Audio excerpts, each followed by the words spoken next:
Assume you've logged in and you're looking at your dashboard. I'm going to walk you quickly through the steps required to create a news story.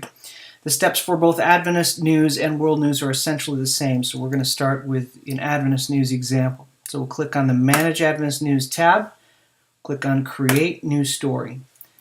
This will load up the interface for adding your story content. In this case, I have a document prepared, but you could type in the information manually if you prefer.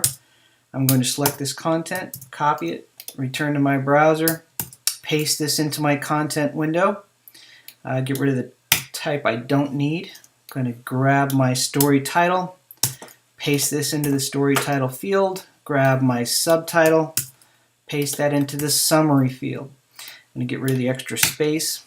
I'm going to select the author name. In this case, this is not an author that we have on file and do not have an image for them, so we're simply going to grab their name and use our magic wand tool, which contains all your predefined formats, and go to author name. Next, we're going to select the A and select initial cap. And now we're ready for images. Your story content's in place. This will bring over all italics and bold that are present in the Word document, assuming it is formatted correctly. So for images, an in-text image, you're going to select the location in the text you'd like to place the image.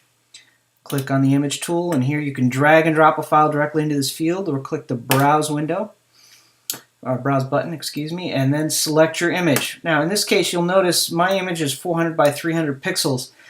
That 400 pixel width is the important thing. Images for inside your text should be 400 pixels in width. The height is not as important, but make sure they are scaled to 400 pixels in width. You're going to click on the image and click the edit button, and here is where you would enter your caption copy if you wanted it. If there is no caption, you need to leave this field blank. If you want your kicker for the caption to be in bold, you'll need to enter strong at the beginning and end strong at the end of the bold area. Angle bracket, strong, close angle bracket, caption, or kicker copy, angle bracket, slash, strong, end angle bracket. And then all that's left to do is select the position for the image, either left or right, and click Save. Next will be to define the custom content and display settings for this particular story. There's a few we'll need for each. If we had an author for this, under Page Details, we would enter that author's name. For instance, if it was Carlos Medley, you could type his name in, and if that author is already on file, you will see their name automatically filled in. If they are not, let me know and we'll make sure that we add them. In this case, we're going to leave that blank. Under Page Type, this is essential. We need to enter Adventist News. If this were World News, obviously that would be World News. Display options. Is this going to be a featured story? In this case, for this example, we're going to say that it is. We'll need to make sure that we check this box. This means that this story will appear in your content rotator on the home page based on its publication date in relationship to the other featured stories. More recent stories will push older stories off of the rotator. Then we're going to skip media. That's something I'll ask that you speak with me about. We'll go to custom images and content. Here is where we're going to upload our images for the story. Again, 1,000 pixels in width for your header image, and this is also the image that appears in the rotator, and 100 pixels minimum square for your thumbnail image. To upload these images, what we're going to do is click on these little arrows to the right of the field, and this will open your file browser. Now, I ask that you do not upload files, do not click on the upload button here, because that will clutter up your root directory. What we're going to want to do is go to the context of the story that we're publishing, in this case, news, and the year and month, 2013-12 in this case, of the story. You'll know you're in the right place if that folder is in gray and you're seeing images related to that month. Now, once you've selected this, you may click the upload button.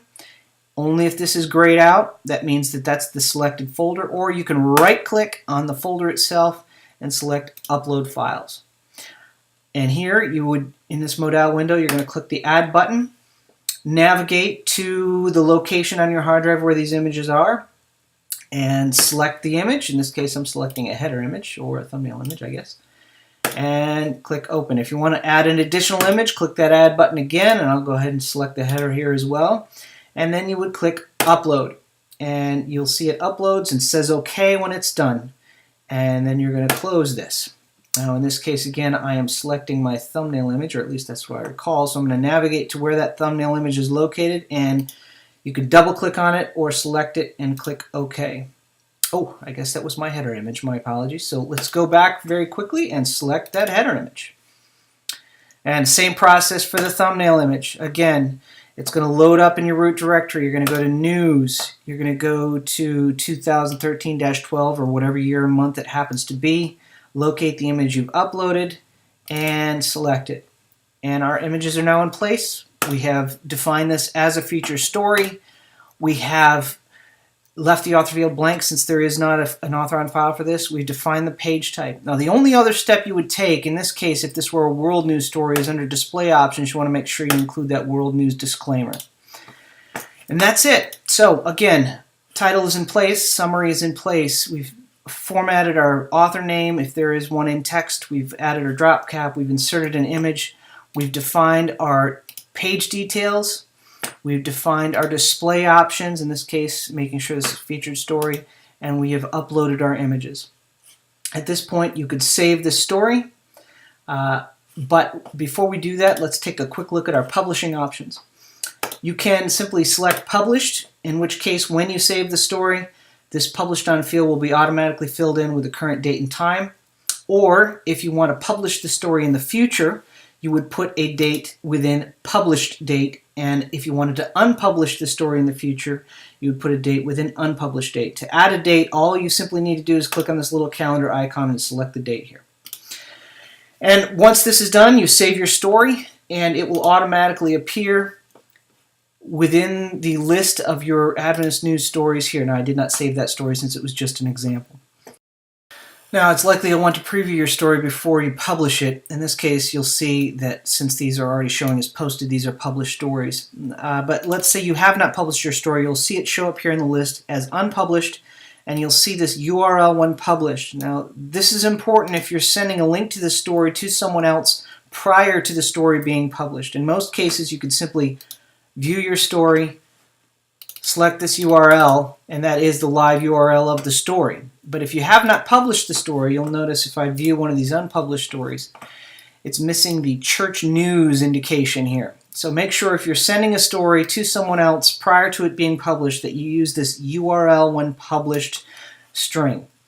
Okay, to view your story, as we've just done, just click on the view button for any story in the list, and it will automatically load it up in the page. You can see what it looks like here. You'll see this one has a caption added to the header image. And if you want to make changes, you can actually just click on this Manage This Page button, which will load up the manager right here in the context of your preview. Make whatever changes you like. Click your Save button, close the window, and it will automatically reload the story with your changes in place. And you can close this tab when you're done. And that's creating a news story. If you have any questions or any problems, please don't hesitate to give me a call or an email, and I'll get right back to you.